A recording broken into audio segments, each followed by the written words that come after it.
Okay. I'm gonna do a drive and talk. I don't have any kids in my car, so everybody shut up. No kids in my car. I got my hands on my steering wheel. I'm looking at the road. No different than if I'm just talking to somebody in my car. So just keep your comments to yourself or take your eyeballs to somebody else's page who cares about what you have to say, because I do not. Anyways, I never did an update on my last CAT scan. The CAT scan I had showed that I had an abdominal mass. So I went in for a scope and the doctor said that I have gastroparesis. So I've been waiting to get back in. I'm supposed to go on February 8th to have an imaging study done where I'm going to eat food and they're going to watch my body digest it to see if I have mild, moderate, or severe gastroparesis. So after I had my sphincterotomy, I have these periods. I go for like a really long time where I'm completely fine. Every once in a while I have a spasmy feeling. I can use the hyoscyalamine and the baclofen and I can like control it. I start off, I take both of them at the same time, and then I think the hyoscyalamine I can't take again for another 12 hours, so I usually take the baclofen like 6 to 8 hours in between to kind of like hold me over on pain, and I'm usually fine. I can get through it with that, and then I just stop eating for a couple of days because that's what my doctor has recommended for me to do. So if your doctor hasn't recommended for you to do that, don't do that. But because you might have some type of nutritional need where you can't stop eating and it could be dangerous for you. So for myself, I am allowed to stop eating for a couple of days to get things to calm down, and that's what I usually do. But recently I had a flare-up, and I think what the flare-up was, and I had to go to the hospital. I didn't get admitted. They were very nice to me. Now when I go in, I tell them that I have sphincter vodi dysfunction and I have gastroparesis. They take me very seriously. I told them that I've had biliary surgery, so sometimes I think the fact that I've had biliary surgery, that triggers them to be like, okay, she really has a problem, because they wouldn't do biliary surgery if she didn't have a problem. So they do take me seriously. They're very nice. I'm always very nice when I'm in there. I never ask for pain medication, and I never take pain medication because, as I've said before, it doesn't help it. And I think the same thing, if my pain is from gastroparesis, the pain medication does not help GI problems. Pain medication makes GI problems way worse. So when you go to the hospital, I'm even scared to ask for Benadryl. I don't ask for it. I just tell them that I've been given Benadryl before for GI spasms, and then they're usually okay with giving that to me, probably because I don't ask for pain medicine. I literally tell them, do not give me pain medication. I'm terrified of pain medication. It causes intense abdominal pain. I don't want anything even light. I think the last time they did give me Ketorolac or whatever that is, but I didn't even want that. I don't want any of it because it does nothing for me. I don't like when they give me medications and it makes me feel weird. I'm not a person that likes to feel out of my realm.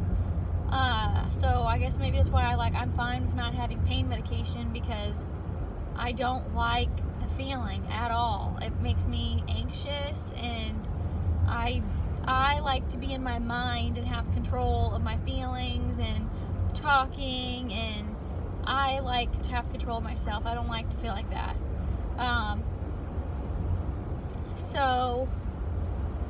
And even Benadryl, some people say they enjoy that feeling. I do not enjoy that. I don't like that. I don't like feeling tired, like I can't do anything. I'm a person who is active. I like to be on the go. I want to do things. I like to get stuff done. I have kids. I don't have time to feel lethargic. And sometimes when you're in so much pain, you already kind of feel a little lethargic because all of your energy is going into trying to just relax and not be in pain. So they gave me this time, which after my scope, my doctor gave me a prescription for Reglan. The reason I did not take the Reglan is because Reglan has a lot of very serious side effects, and I had to sign a paper for it, and I am just not into medications that can cause more complications. Anything that can cause complications for me now after having my gallbladder out, I'm not interested in, because I don't want any more problems. And I really did not want them to give me Reglan, and they did give me Reglan, which it might have actually ended up helping me a little bit, my stomach pain. But the reason I didn't want to take it is because it causes your sphincter muscles, like within your stomach. It's supposed to help the stomach muscle move, and I'm always terrified that it's going to make my sphincter of Odie start functioning. I feel like I've paralyzed it, and I don't want to unparalyze it. So it just feels like, but this pain that I have is very similar to some of that SOD stuff. So I almost wonder if it was gastroparesis, you know, kind of from the beginning, causing that problem with the sphincter closing. So they gave me Reglan in an IV. She pushed it really slow because she said that it can make you feel, or well, she didn't tell me anything at first. She was doing it slow, then she put the Benadryl in, and then all of a sudden I felt something shoot in my throat, and I was like, what the hell is that? And she goes, oh, don't worry. And she was nice. I'm not making fun of her at all. She was very, very nice. She's like, that was just the Reglan. Sometimes it can make you have some weird, which I already knew, side effects. And she said it, side effects. I was like, oh, great. And I knew I was going to be the one to have some strange side effects from it, because that always happens. And I got like extreme, she said it can make you feel like you have like impending doom and things like that. Oh my God. I didn't have impending, I don't think I had doom, but it made me feel like I was antsy. Like I kept rubbing my hands together. I was kind of shaky. I did not feel good. I did not like it. And I have that prescription at home to use, I guess, if I need it, but I don't even want to take it. I don't know if it would make me feel the same in the pill form as it did having it in IV, but I did not like the way that it made me feel. It made me feel very, very weird. And if I went back to the hospital, they wanted to give me Haldol too, because apparently, which I did have Haldol before, and that did actually help with one of my SOD attacks. But I don't like it, once again, because it makes you feel weird. And it's just, I'm not into drugs. I'm not into like these medications, like I said before, that make you feel weird. It's just not my thing. So, I just want to feel better. That's it. And to me, the only way you can feel better is by treating the problem. And my problems are spasm related. And, one thing I have learned, with all of my years of having these issues and a recent diagnosis my son got, made me look into things more. If you have, and I'm not saying all of these diseases, but you might want to look into autoimmune diseases, because an autoimmune disease is not something that you can get tested for one time and then they know that you have an autoimmune disease.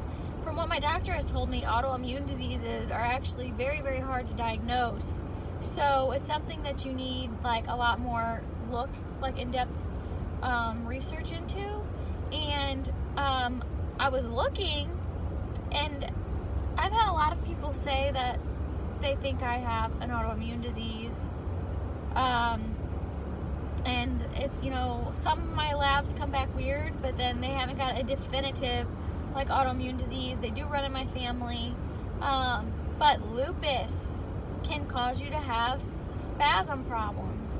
I have esophageal spasms. I have gastroparesis, but I also think part of my gastroparesis problem is like the sphincter where your stomach opens and empties food. I think that mine is probably spasming, and I need to have a sphincterotomy of that, just like I had the sphincterotomy of the sphincter of Odie. And this is just my big conclusion now that I know I have gastroparesis. What I think was happening, because when I would get this pain feeling in my stomach with the sphincter of Odie, and my liver enzymes would go up and stuff, in order to decrease the pressure, I would vomit. And vomiting would help my pain go away.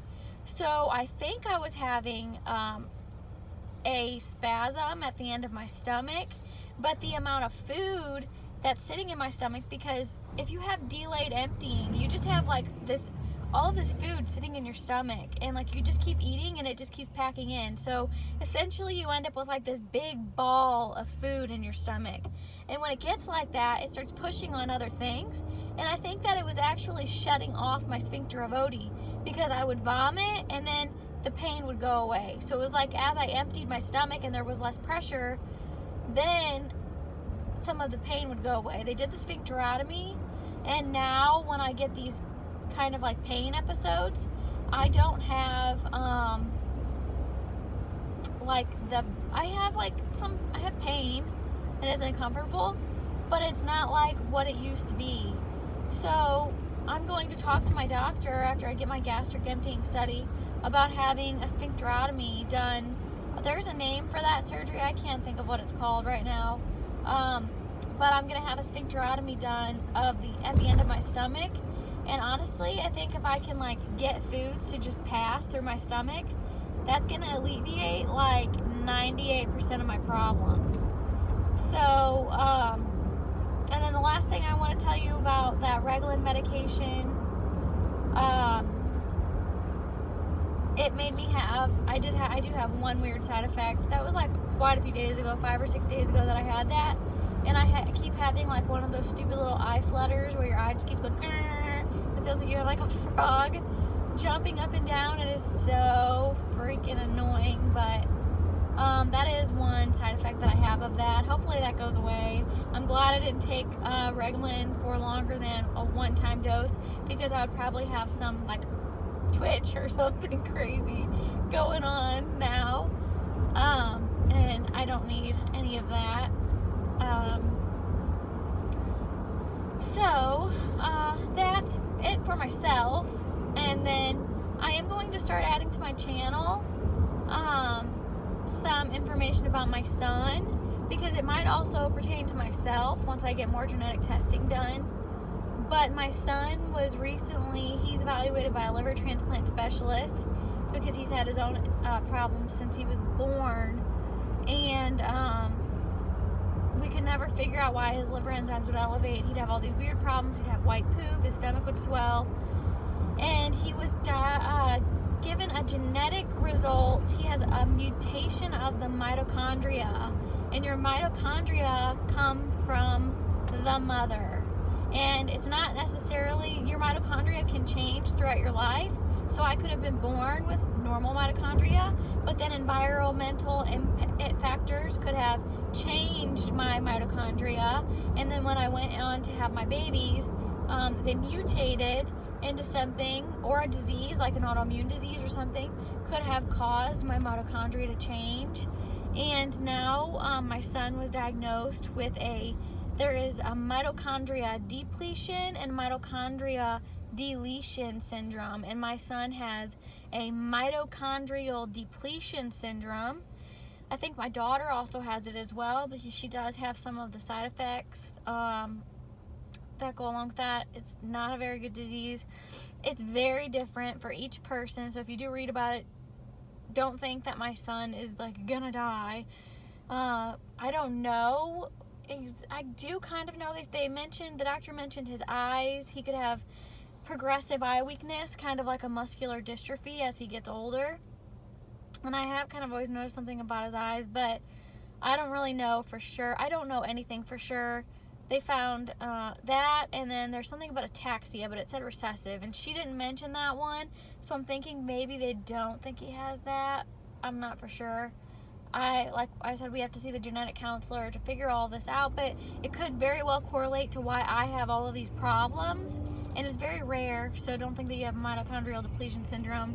It's like extremely freaking rare, and like one of the most rarest diseases you can have in the world. Like 1670 people have it. I guess like mitochondrial defects are there are like a lot of them, but certain ones, there are like 16 people in the world have ever had it. And So we have to get that evaluated, and then they found a mass above his left kidney attached to his adrenal gland, and we were supposed to be sent in for an MRI and an MRCP here like last month, but then the day that they were sending us, we were going to be sent, we had to go get a COVID test, and then we were going to be sent in the next day to have it evaluated. And my son's COVID, he had a rapid test, came back positive.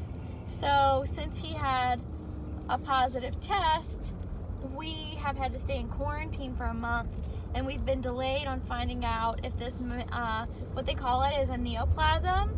You either have a benign tumor when they first look at you, or you have a neoplasm. And I know this from my own classes that I've had to take for my degree. I've taken like health, human disease, and blah blah blah, all kinds of crazy science classes. But anyways, you have, they can usually tell if something is benign, or you have something called a neoplasm, which can be a tumor, a mass. It's either a benign mass or it is a malignant mass. And when they think that, then they move you on to the next step, which is other types of imaging, lab work, things like that. And so my son is being sent to have the MRI and MRCP under sedation to evaluate that further. And so I just want to say here, for all of the people who say, oh, COVID's not a big deal, this, that, or the flu. Well, it is a big deal, because you have people in this world who could potentially have cancer, like children who could have cancer, and you're going out, you're not wearing a mask. I see all of these people in the store where they put a mask on their mouth, but then they don't want to cover their nose, and you're just like contaminating everybody, and it's extremely rude.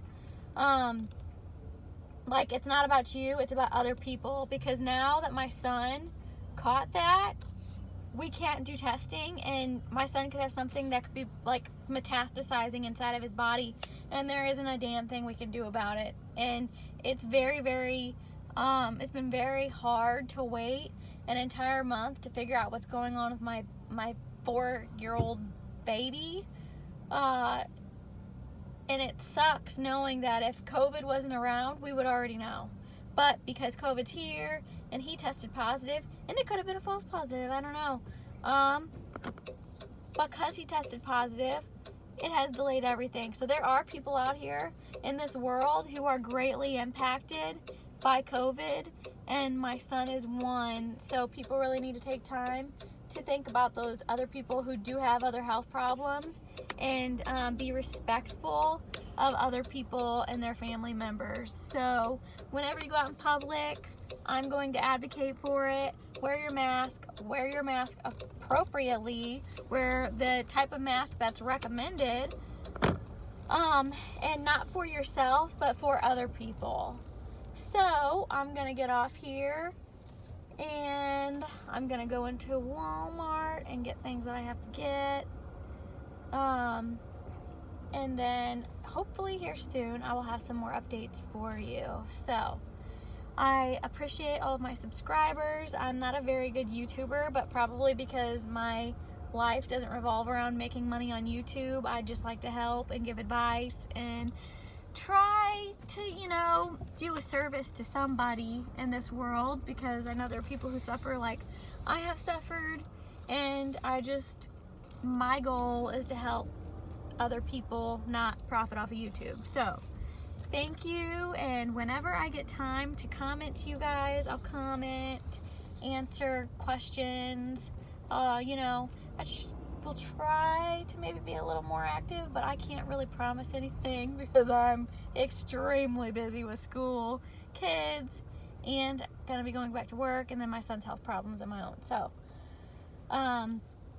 it was nice talking to you guys again. This is horrible finding parking spots at Walmart.